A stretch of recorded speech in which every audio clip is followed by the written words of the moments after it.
Assalamualaikum warahmatullahi wabarakatuh. Semoga kita semua dalam keadaan sehat dan dalam lindungan Allah Subhanahu wa taala. Perkenalkan, nama saya Linda Yuniar. Saya mengajar mata pelajaran IPS terpadu dari SMP Negeri 1 Kota Cirebon. Saya akan melaksanakan pengimbasan AKM, Assessment Kompetensi Minimum. Latar belakangnya, hasil membuktikan kemampuan belajar siswa pada pendidikan dasar dan menengah di Indonesia kurang memadai. Organisasi untuk Kerjasama Ekonomi dan Pembangunan (OECD) mencatat peringkat Program for International Student Assessment atau PISA Indonesia berdasarkan survei tahun 2018 berada dalam urutan bawah. Untuk nilai kompetensi membaca, Indonesia berada dalam peringkat 72 dari 77 negara. Untuk nilai matematika, berada di peringkat 72 dari 78 negara. Sedangkan nilai sains berada di peringkat 70 dari 78 negara. Nilai tersebut cenderung stagnan dalam 10-15 tahun terakhir. Sebagai langkah memperbaiki keadaan di atas, Kementerian Pendidikan dan Kebudayaan menyiapkan 5 strategi yang salah satunya adalah merubah sistem evaluasi dari ujian nasional menjadi asesmen nasional. Apa itu asesmen nasional? Asesmen nasional adalah program penilaian terhadap mutu setiap sekolah, madrasah, dan program kesetaraan pada jenjang dasar dan menengah. Mutu satuan pendidikan dinilai berdasarkan hasil belajar siswa yang mendasar dari literasi, numerasi, dan karakter, serta kualitas proses belajar mengajar dan iklim satuan pendidikan yang mendukung pembelajaran. Instrumen asesmen nasional akan terbagi menjadi 3. Yang pertama, asesmen kompetensi minimum atau kita sebut sebagai AKM, mengukur kompetensi mendasar literasi membaca dan numerasi siswa. Yang kedua, survei karakter, mengukur sikap, nilai, keyakinan, dan kebiasaan yang mencerminkan karakter siswa. Dan yang terakhir, survei lingkungan belajar, mengukur kualitas berbagai aspek, input dan proses belajar mengajar di kelas maupun di tingkat sekolah. Kompetensi yang diukur dalam AKM, jadi AKM akan terbagi menjadi 2, ada literasi dan numerasi. Kedua komponen AKM itu masing-masing menguji, yang pertama keterampilan berpikir logis sistematis, yang kedua keterampilan bernalar menggunakan konsep serta pengetahuan yang telah dipelajari, dan yang ketiga adalah keterampilan memilah serta mengolah informasi. Kompetensi yang diukur dalam AKM, komponen AKM literasi membaca akan terbagi menjadi 3, ada konten, proses kognitif, dan konteks. Sedangkan komponen AKM numerasi akan terbagi juga menjadi 3, ada konten, proses kognitif, dan konteks, di mana konten akan terbagi menjadi 4 kelompok, yaitu bilangan, pengukuran dan geometri, data dan ketidakpastian, dan yang terakhir adalah aljabar. Berikut ini perbedaan ujian nasional dengan asesmen nasional. Jadi perbedaan antara UN dan AN. Ujian nasional hanya mengukur capaian hasil belajar kognitif individu peserta didik di akhir jenjang. Sedangkan asesmen nasional memotret input, proses, sehingga output satuan pendidikan yang digunakan untuk mengevaluasi kinerja satuan pendidikan.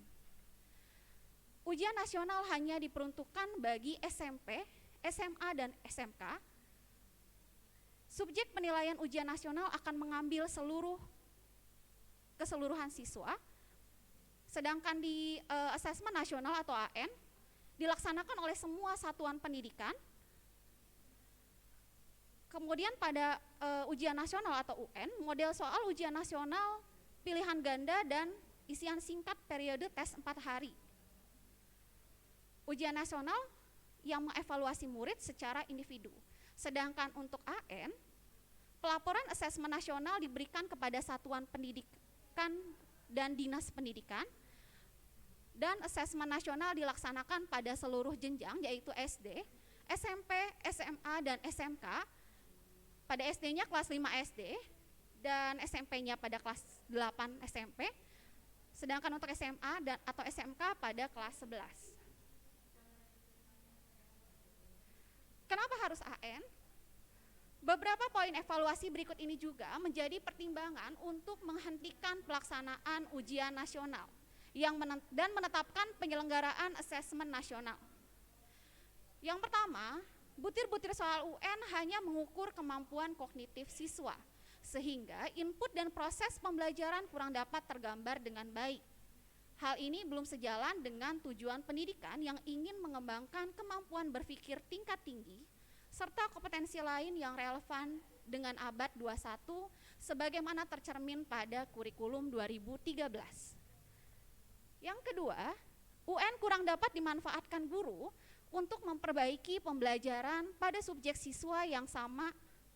Asesmen nasional dirancang untuk memberikan dorongan lebih kuat ke arah pengajaran yang inovatif dan berorientasi pada pengembangan kompetensi termasuk di dalamnya kemampuan bernalar. Yang terakhir, yang ketiga, UN kurang optimal sebagai alat untuk mengevaluasi mutu pendidikan secara nasional. Hal ini disebabkan UN diterapkan di akhir jenjang pendidikan lebih sebagai assessment of learning yang mengukur capaian akhir, bukan sebagai assessment for learning yang mengukur proses pembelajaran. Hasil UN tidak bisa digunakan untuk mengakomodir kebutuhan belajar yang diperlukan siswa. Tujuan dan manfaat asesmen nasional. Perubahan sistem evaluasi dari ujian nasional ke asesmen nasional merupakan upaya untuk memperbaiki kualitas pendidikan secara menyeluruh. Asesmen nasional dirancang menghasilkan informasi akurat untuk memperbaiki kualitas belajar mengajar yang pada gilirannya akan meningkatkan hasil belajar siswa. Yang pertama, asesmen nasional menghasilkan informasi untuk memantau perkembangan mutu dari waktu ke waktu dan kesenjangan antar bagian di dalam sistem pendidikan. Yang kedua, asesmen nasional bertujuan untuk menunjukkan apa yang seharusnya menjadi tujuan utama sekolah, yakni pengembangan kompetensi dan karakter siswa.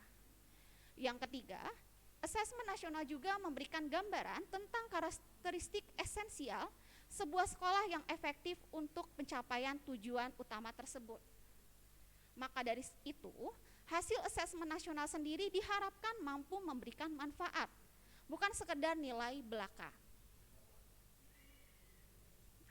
Bagaimana bentuk dan teknis pelaksanaan AN? Seperti yang sudah disinggung sebelumnya, bahwa asesmen nasional akan terbagi menjadi 3, yaitu ada AKM atau asesmen kompetensi minimal, di mana akan terbagi menjadi asesmen literasi membaca dan asesmen numerasi. Kemudian ada survei karakter dan survei lingkungan belajar. Nah, jadwal pelaksanaannya untuk SD, MI, dan paket A, itu hari pertama tes literasi selama 75 menit dan survei karakter selama 20 menit. Sedangkan pada hari kedua, tes numerasinya selama 75 menit dan survei lingkungan belajar selama 20 menit. Untuk SMP, MTS, dan paket B, serta SMA, SMK, MA, dan paket C, hari pertama tes literasi 90 menit dan survei karakter 30 menit. Sedangkan hari kedua, tes numerasinya 90 menit dan survei lingkungan belajarnya 30 menit.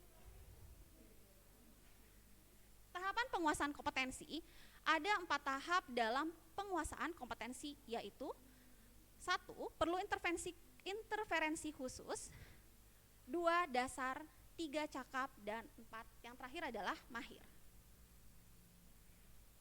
Perbedaan pembelajaran berbasis kompetensi dengan berbasis konten. Pada pembelajaran berbasis kompetensi itu berpusat pada kebutuhan, sedangkan pembelajaran berbasis konten itu berpusat pada materi pembelajaran. Pembelajaran berbasis kompetensi belajar untuk memahami konsep dan keterampilan, sedangkan pembelajaran berbasis konten itu belajar untuk cakupan materi. Pembelajaran berbasis kompetensi menunjukkan kinerja dengan menerapkan konsep, sedangkan pembelajaran berbasis konten menjawab serangkaian pertanyaan tes berdasarkan topik. pembelajaran berbasis kompetensi, pembelajaran terkait dengan konteks kehidupan nyata siswa, dan orientasi pada proses serta penguasaan kompetensi. Sedangkan pembelajaran berbasis konten, pembelajaran kurang atau tidak terkait dengan konteks kehidupan nyata sehari-hari, serta orientasinya pada nilai akhir. Segitiga belajar. Jadi dalam segitiga belajar, maka makna masing-masing segi adalah sebagai berikut. Ada kurikulum, yaitu seperangkat kompetensi yang penting dikuasai murid dengan menggunakan cara belajar dan asesmen tertentu.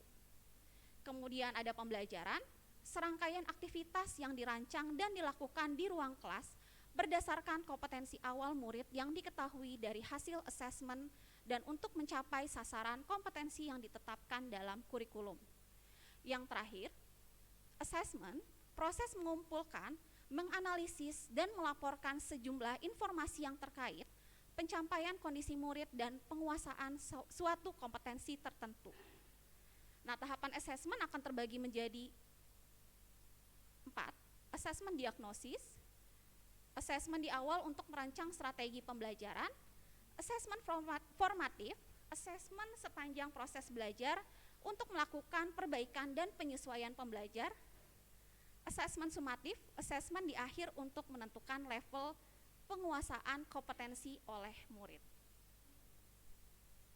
Terima kasih, semoga apa yang saya sampaikan bermanfaat untuk Bapak dan Ibu. Saya tutup dulu. Assalamualaikum warahmatullahi wabarakatuh.